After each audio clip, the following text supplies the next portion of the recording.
시청자 여러분 안녕하십니까? 출발 성공 투자 박민영입니다. 네, 안녕하세요. 김영롱입니다. 제가 좋아하고 또 방송에서도 자주 쓰는 표현 중에 하나가 네. 화무시빌홍이라는 거예요. 네. 그래서 열흘 동안 붉은 꽃은 없다라는 건데 계속 올라가는 종목이 있겠느냐라는 겁니다. 하지만 이걸 뒤바꿔서 생각한다면 올라가는 섹터를 내가 보유하지 못했다고 하더라도 다른 종목군에서 또 내가 그 기회를 잡을 수 있다라고 해석할 수 있지 않을까 싶어서 항상 좀 마음에 새기고 있어요. 방심하지 않자, 너무 실망하지 말자 이런 느낌으로. 참 요즘 같은 시장에 그 붉은 꽃 안 들고 있으면 소외감 정말 많이 맞아요. 느끼잖아요. 그런데 진짜 얘기를 해준 것처럼 또 색다른 기회, 최소한 내가 다시 이렇게 들었을 때 9일 이상은 올라갈 수 있는 그 기회들은 여전히 있습니다. 과연 어떤 꽃을 집어들지는 이제 우리들의 선택인데 그 선택에 조금이나마 도움이 될 수 있도록 오늘도 저희가 가득 전략들 준비했으니까요. 함께해 주시고요. 그러면 이슈들부터 하나하나 한번 체크를 해보도록 해볼게요.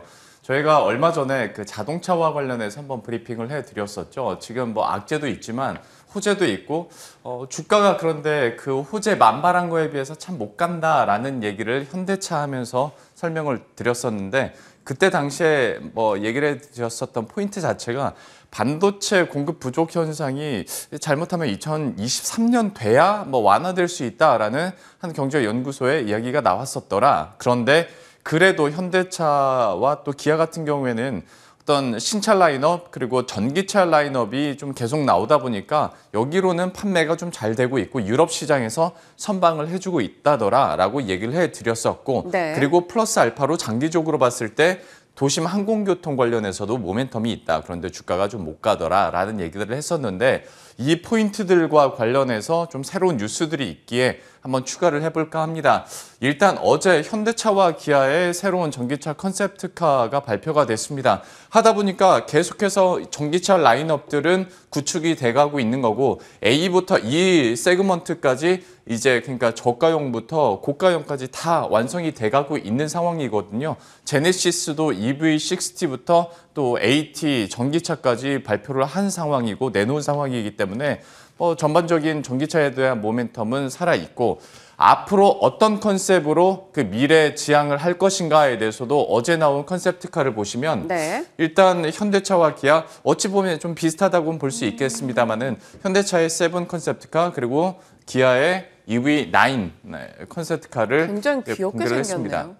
그렇죠. 그리고 이게 다 이제 대형 SUV 쪽이거든요. 하다 보니까 전기차도 이제 점점 대형화 쪽으로 가는 거고 실내를 한번 찾아보시면 역시 놀랍게도 정말 넓어요. 그러니까 전기차가 원래 이제 엔진이 빠지고 하다 보니까 안에 공간이 넓어질 수밖에 없는데 이 대형 SUV다 보니까 안에 거의 테이블을 놓는다고 하더라고요. 그리고 또 한 가지는 세븐 같은 경우에 1회 충전에 최대 482km까지 주행이 가능할 것으로 전망이 된다라고 얘기를 하니까 어떤 기술력이나 디자인 측면에서도 미래 방향성을 제시했다라는 평가 받고 있습니다. 물론 뭐 컨셉트카니까 이렇게 진짜로 시판이 나오진 않겠습니다만은 뭐 어떤 방향성이나 기대감은 계속 나오고 있는 상황이고요.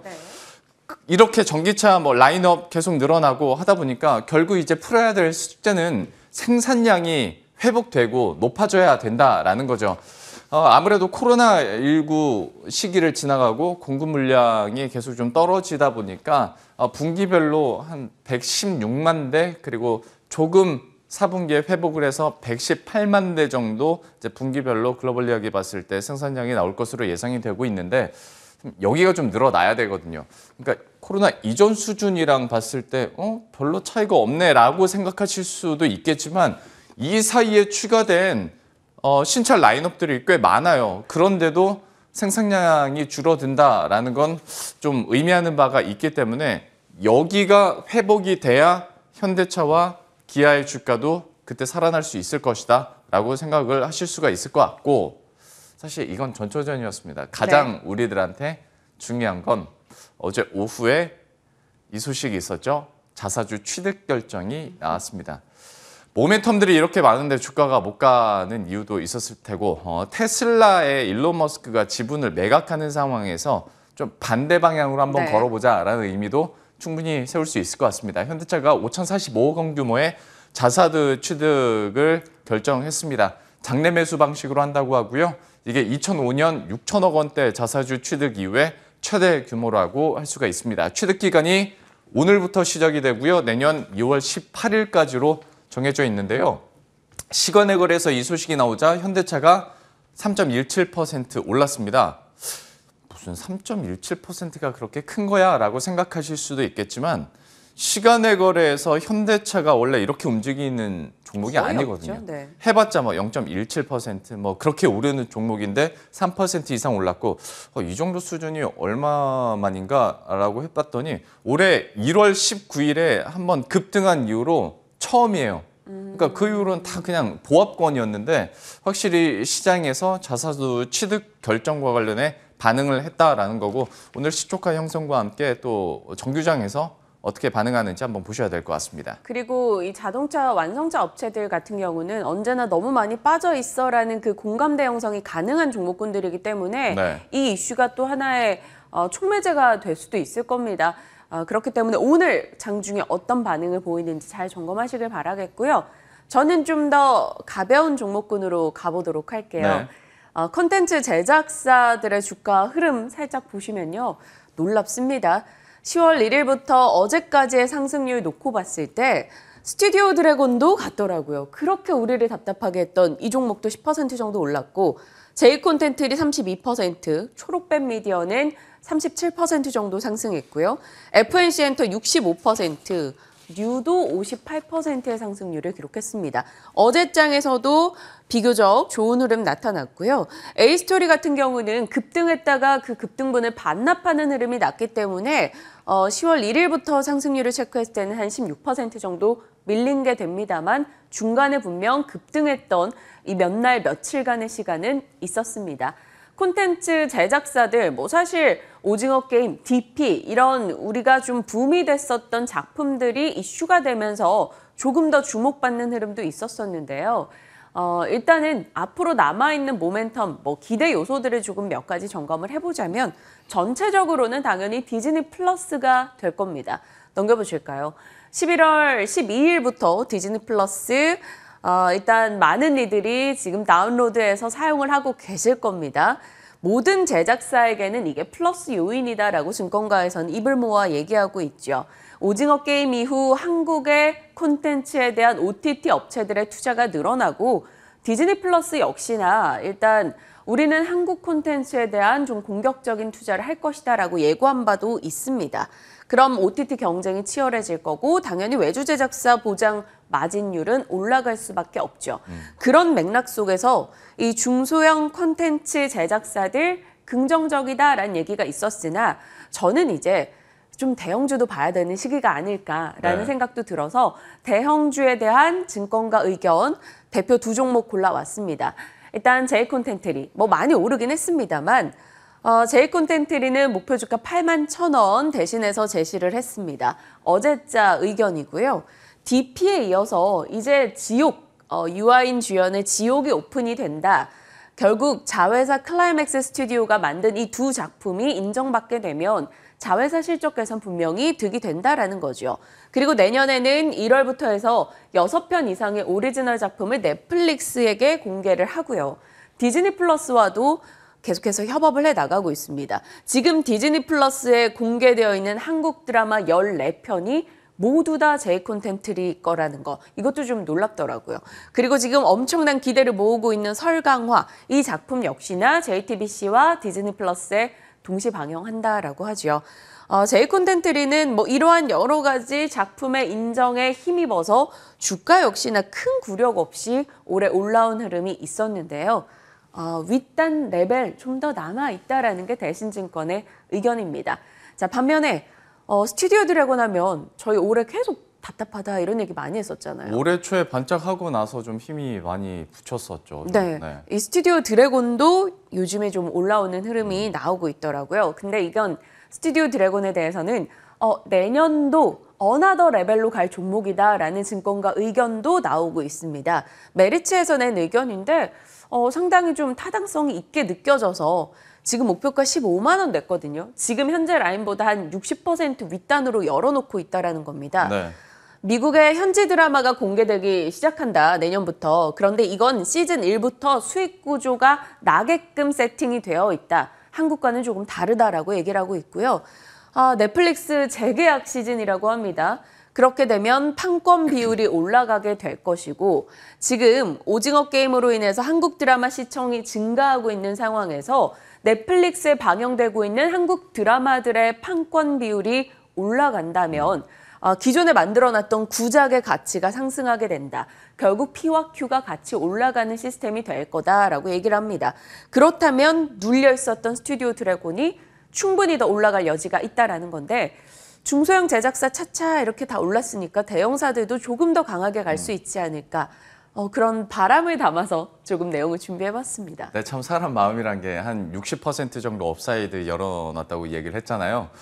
순간 문득 이거 잘 나가면 한 달이면 다 채우는 거 아니야라는 생각을 좀 하게 돼요. 요즘에 워낙 급등을 하기 때문에. 그리고 저도 되게 주요하게 생각하는 것 중에 하나가 우리나라 제작사 지금까지는 한국 작품만 만들어냈잖아요. 그런데 이제 가면 갈수록 들려오는 소식들이 해외에서 공개될 작품을 우리 국내 제작사가 만든 경우들이 좀 늘어나다 보니까 여기에 대한 기대감들 나오고 있고, 그 중심에 또 스튜디오 드래곤이 한몫할 수 있지 않을까라는 기대감 있습니다. 대형주들이 다시 한번 좀 올라갈 수 있을지 여기에 대한 고민도 그래서 필요해 보입니다.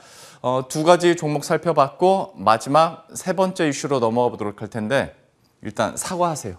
왜요? 빨리 사과부터 하세요. 죄송합니다. 죄송합니다. 저희가 그 브리핑을 한번 해드렸었어요. 일단 LIG 넥스원 같은 경우에 우주항공 말씀드리면서 그때 여러 가지 종목 가운데서 그래도 LIG 넥스원 같은 경우에는 다른 종목들 다 떨어질 때 방어를 해줬다. 왜냐?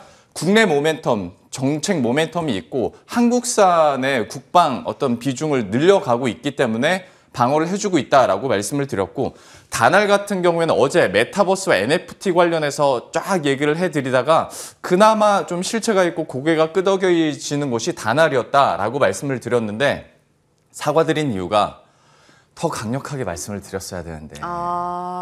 왜냐면 여러 종목 중에서 이거는 괜찮아요, 그리고 다날은 좀 이해가 가요 정도로 제가 말씀을 드렸지, 여러분 이게 진짜 매력적입니다를 제가 말씀을 못 드렸어요. 정말 자랑도 가지가지인데다가 지금 LIG 넥스원 다날 이거 다 영롱앵커 브리핑 부분이었어요. 저까지. 그래도 우린 팀이니까. 왜냐면 그날 브리핑 한 날 상승률이 LIG 넥스원이 15%가 뛰었었고, 그다음에 다날이 어제 22% 급등을 했어요. 그러다 보니까 내가 조금 더 강력하게 얘기를 했었으면, 브리핑을 더 여기가 매력적으로 포인트를 더 썼으면 좋았을 텐데 나의 능력 부족으로 다른 종목 그냥 원오브 댐으로 말을 한 거 아닌가라는 좀 아쉬움이 있어서. 그만하시죠. 그러면 또 뉴스가 나와서 사실 준비한 거예요. LIG 넥스원에 대한 뉴스 점검을 해드릴게요. 지대공 미사일인 천궁2에 대해서 아랍에미리트의 어떤 수출 계약이 임박했다라는 소식이 어제까지 들려왔는데요. 계약 금액이 4조 원짜리입니다.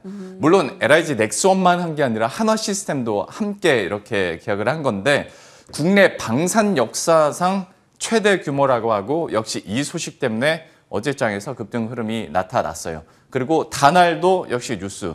그 자체 메타버스 안에서 자체 결제 시스템으로 좀 다날이 수혜를 받을 수 있을 거다라는 얘기를 해드렸었는데, 일단 그 전에 다날 같은 경우에 메타버스 싸이월드의 결제 서비스를 제공한다라는 소식이 들려오다 보니까 급등 흐름을 기록했는데요. 어제장에서 22%, 그 전날에 16% 가까이 역시 급등 흐름을 기록했습니다.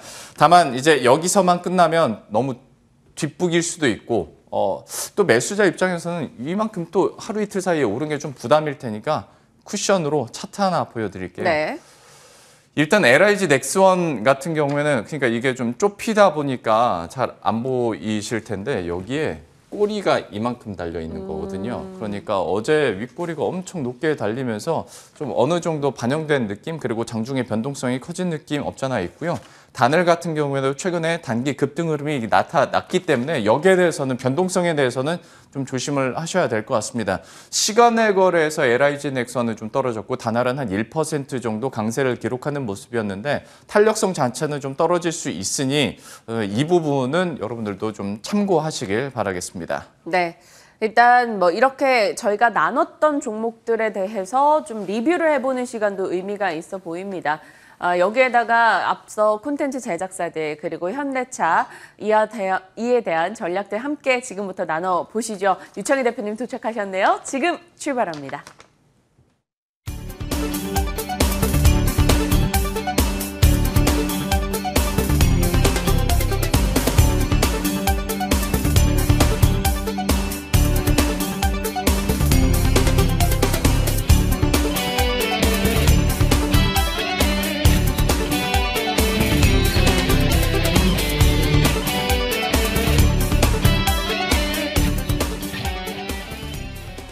예, 그러면 앞서 언급드렸던 종목군들에 대해서 투자 전략 어떻게 가져갈 수 있을지 이분과 함께 이야기 나눠보도록 하겠습니다. 유스탁의 유창희 대표와 함께합니다. 어서 오십시오. 안녕하십니까. 예, 현대차에 대해서 여러 가지 모멘텀들도 있고 컨셉트카 공개도 있고 하겠지만 아무래도 이제 주식시장 참여자 입장에서는 5천억 원 네. 자사주 취득 소식이 가장 좀 네. 민감하게 들려올 수 있을 것 같은데요.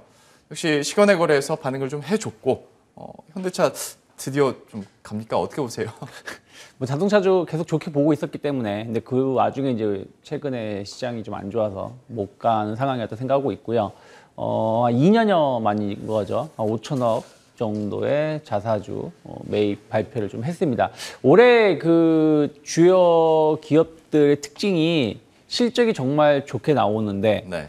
주가가 좀 못 가는 기업들은 이런 자사주 매입이라든지 혹은 뭐 배당이라든지 이런 얘기가 좀 많이 나왔었는데 현대차도 그런 거에 동참하는 것 같습니다. 약간 주주 달래기. 네. 실적은 솔직히 나쁘지 않은데 약간 더 좋을 수 있었던 부분들이 어떤 부품 공급 부족이라든지 이런 걸로 인해 가지고 못했었던 부분들을 좀 주주들한테 좀 이런 자사주 매입으로 좀 달래고 있다 생각을 좀 하고 있고요. 그 얘기 하신 김에 제가 진짜 초칠 수 네. 있을 얘기인데 이것만 여쭤볼게요.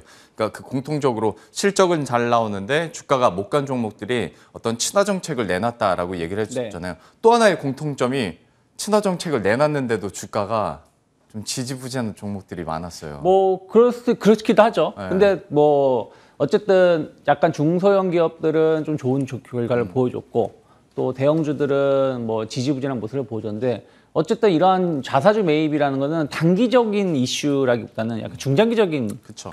이슈거든요. 한마디로 좀 시장이 안 좋을 수 있는 상황에서 이런 자사주 매입은 주가를 방어할 수 있는 역할도 할 수 있는 부분들이기 때문에 오히려 더 좋을 수도 있다 생각을 좀 그 역할을 충분히 할 수 있다 생각을 좀 하고 있고요.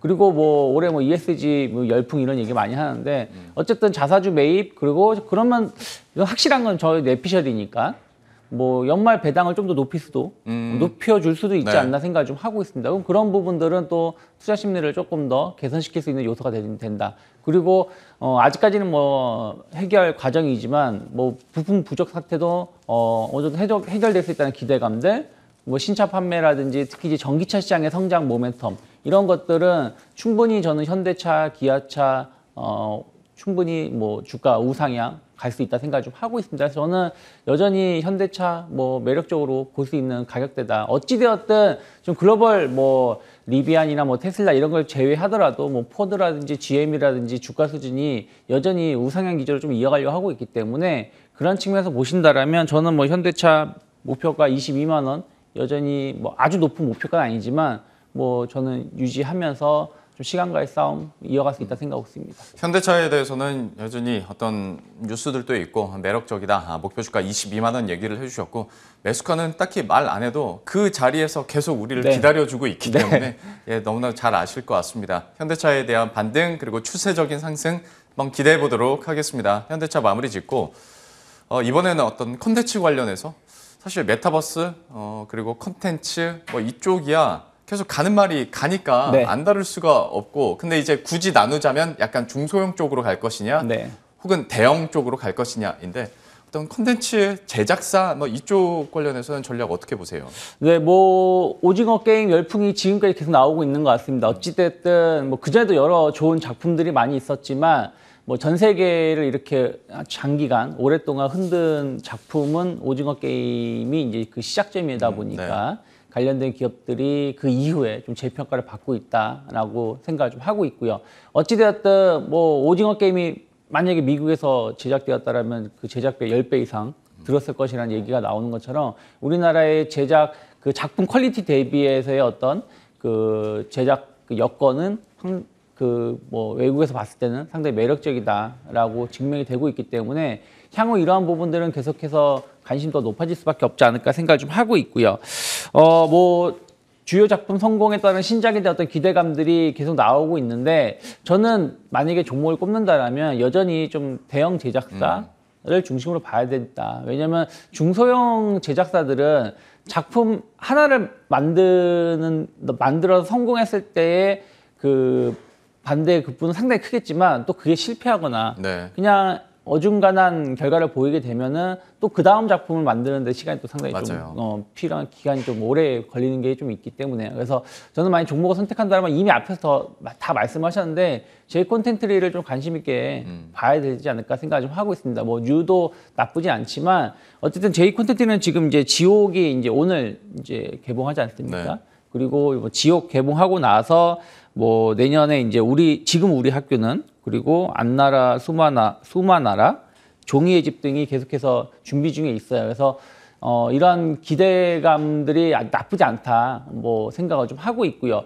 꼭 그리고 또 제이 콘텐츠가 꼭 처음에는 이제 지금은 드라마 쪽에 조금 포커스가 맞춰져 있지만 처음엔 드라마 쪽보다는 뭐 그 쇼라든지 엔터 이런 다른 쪽에 좀 포커스를 맞춰졌던 부분들이 좀 있었습니다. 그래가지고 뭐 10월 달에 너를 닮은 사람, 뭐 구경이, 뭐 공작 도시 등이 이제 또 방영이 시작할 예정이기 때문에 그런 부분들에 대해서도 충분히 기대를 해볼 만하다 생각을 좀 하고 있어요. 그래서 올해 그 주요 제작사들을 한 13개인가요?를 이제 합병을 하면서 상당히 대형화됐다는 부분들이 여러 작품들이 동시에 나올 수 있다는 거 저는 긍정적으로 보고 있고요. 그리고 이제 어찌되었든 극장이라는 것이죠. 계속해서 위드 코로나 이런 것들이 특히 이제 어제 수능도 끝났기 때문에 네. 이제 본격적인 겨울 시즌에 들어가게 되고 그러면은 극장 관람객도 늘어난다는 것은 제 콘텐츠의 매력을 좀 더 높일 수 있지 않나 생각을 좀 하고 있습니다. 그래서 뭐 최근에 주가 수준 상 나쁘지 않고요. 다만 이제 컨텐츠 관련된 기업들이 조금 확인해야 될 부분들은 수급이 썩 좋은 편은 아니에요. 그러게요. 외국인 기관이 이제 약간 차익세 매물이 많이 나오고 있기 때문에 이런 부분들은 좀 체크해 보실 필요 있지만 제 콘텐츠들이 저는 일단은 뭐 목표가 한 8만 원 정도는 충분히 유지 가능하다 생각하고 있습니다. 지금으로서 한 10% 정도는 역시 상승 여력이 있다고 판단을 했고요. 제이 컨텐츠들이 목표 주가 8만 원 이렇게 제시를 하셨으니까요. 관심 있으신 분들도 참고하시길 바라겠습니다. 두 가지 종목군들 이렇게 살펴봤고요. 코너 속의 코너로 넘어가 보도록 하겠습니다. 오늘의 창의스픽은 역시 메타버스 그리고 칩셋 미디어 얘기를 해주셨는데 네. 좀 전략 짜주시겠어요? 네, 어저께 엔비디아가 그전에도 주가가 많이 올라왔는데도 좋은 실적으로 18% 정도, 장중에 10%가 넘는 상승을 보여주면서 주가 흐름을 보여줬는데 그럼 우리나라는 뭐 꼭 똑같은 회사는 아니지만 비슷한 회사가 뭐가 있을까 보면 칩셋 미디어가 있다라고 보시면 될 것 같아요.